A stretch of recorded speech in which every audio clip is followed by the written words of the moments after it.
We out here in Miami to support WNO 29 live on Flograppling. And guys, we have just signed a massive contract that is going to be announced live on the broadcast. So you better be watching. It's coming out of left field. It's a massive wild card announcement. But let's break down the main event. Kit Dale, smart guy. He's chosen an opponent that has just had severe heart problems. That is probably going to be a major factor going into a lot of jiu-jitsu athletes in the future. Not pointing any fingers, but it is a common thread for the sport. Kit used to beat the absolute dog shit out of me and Lachlan Giles back in the day. Obviously we flipped it around, left a legacy. Kit was largely forgotten. I stole most of my humor from Kit Dale. Kit Dale was one of the best guard passers I have ever seen. Truly. When he was at purple belt, he beat DJ Jackson. He beat Philippe Penner in the gi. He was the shining light for us Aussies. It gave us inspiration to do the sport. That's why I'm so excited to see my boy Kit back competing at the highest level again.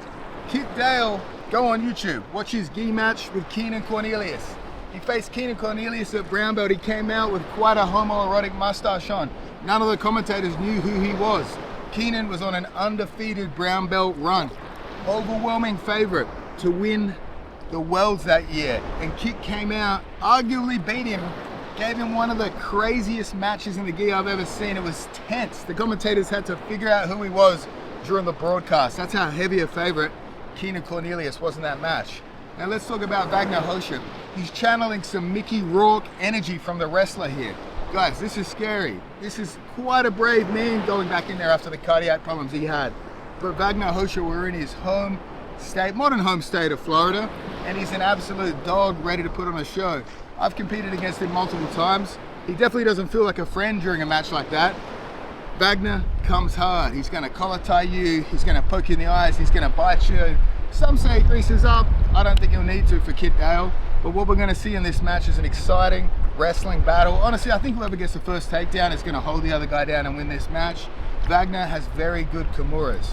If Kit's lazy on a single leg, he's going to get put in a kimura and he's going to have to dig himself out of that hole.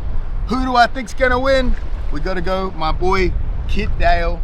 Kit Dale is going to take this one. I'm going to say he's going to take him down past his guard. If Kit knew a submission, he would submit him, but we're going to see a dominant, exciting performance either way. Now, we're talking about Adele Fornarino, I still don't know her name, I should know her name, versus Jasmine Rocha. Jasmine Rocha is an absolute dog. She channels her father's energy here. This is a whole family affair down here in Florida. She's one of the most talented grapplers. She's also pretty funny. She gets in the head of other opponents and she scraps. She's coming for some vengeance in this match. Adele submitted her in about 1 to 1.5 minutes, but really Adele only hit one sequence in that move. Double guard pull, rail drag. She kept that up.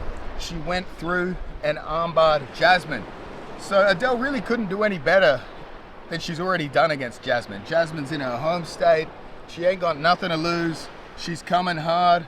But if you talk about Adele, Adele really stole the light from all of us down there in Australia. Me and Lachlan Giles were killing at ADCC. She comes along and only wins it, but she double golds. Adele, superstar in the sport. She's going to go in as an overwhelming favorite in this match, mainly because of that 1 minute submission. But I'll tell you what, if someone submits you in a minute, you're coming hard next time. Who do I predict? We're going the Aussies. We're going to go Adele again.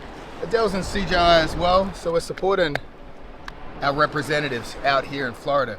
Now, we want to talk about an athlete that is someone I've always been fascinated in. Igor Tanabe. A lot of people won't know that name. Igor Tanabe has both submitted Tommy Langlacker in the gi when Langlacker was a gi man. Shocking result.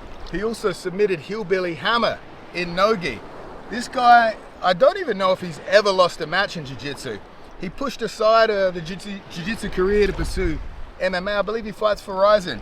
But we've got him back against a local dude, well, locally trained dude, Roosevelt Sousa. I got a lot of love for Roosevelt Sousa because he knee-barred Mason Fowler and took some vengeance for me. And obviously Mason Fowler being the treacherous friend he is over there at UFC BJJ. But Roosevelt Sousa's a dog. He's won a lot of shit in no-gi.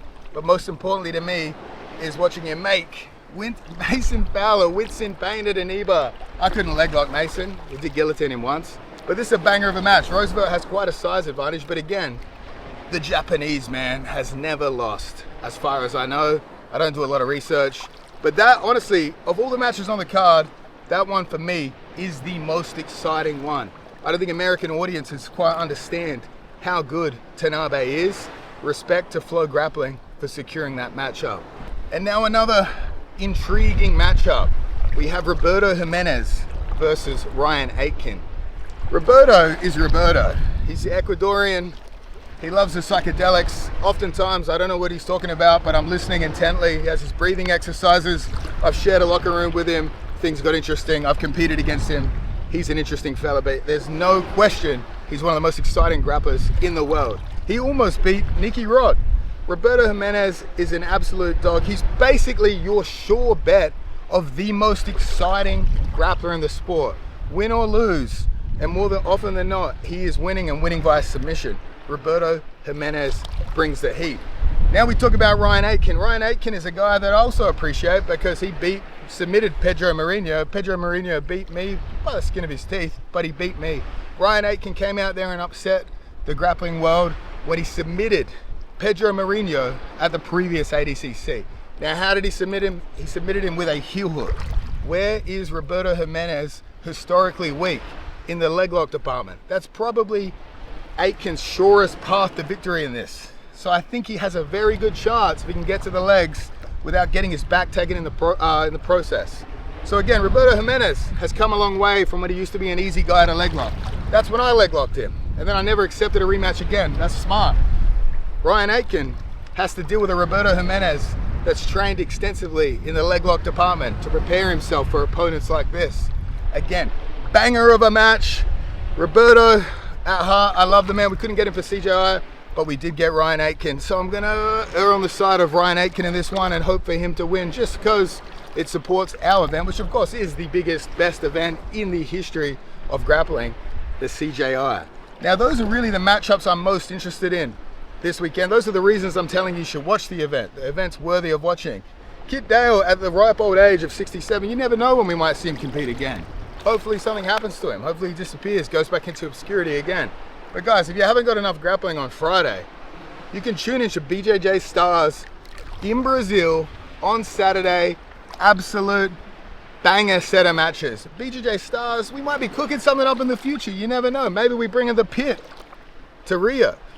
The king of the favela might be returning. Again, out of obscurity after I disappear after CJI for a while, but who knows what we might see. But we'll be bringing something exciting to Brazil.